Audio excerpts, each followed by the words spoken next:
La colonisation consiste pour un État à annexer un territoire, à se l'approprier et à le peupler. Donc il s'agit d'exploiter un pays, qu'il soit désert, peu habité ou déjà occupé par une civilisation qui l'a pleinement investi. L'exploiter comment? On peut justement se pencher sur l'origine du mot colon. Colonus, en latin, désigne un cultivateur, un paysan, celui qui travaille une terre. Donc, les colons sont ceux qui vont exploiter des terres lointaines. Et on trouve déjà ce sens dans l'Antiquité. La colonia désigne un établissement de Romains dans une région contrôlée par Rome.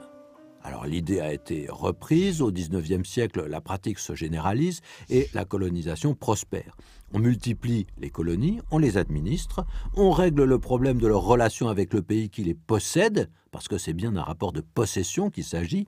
La France, comme l'Angleterre ou l'Allemagne, la Belgique, avaient des colonies. Et les terres colonisées n'avaient pas le même statut que le territoire national. Elles étaient à la France. Elles n'étaient pas la France.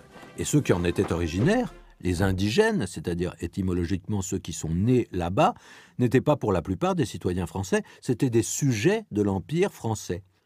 Pourtant, les positions officielles pouvaient varier entre colonie proprement dite, territoire sous mandat, c'est-à-dire administré, et protectorat, territoire protégé. Et pendant tout cet essor du colonialisme, ce mot n'est même pas péjoratif. Seulement vient le moment, après la Deuxième Guerre mondiale, où les peuples vont se libérer de cette domination. C'est l'époque de la décolonisation, essentiellement dans les années 50 et au début des années 60.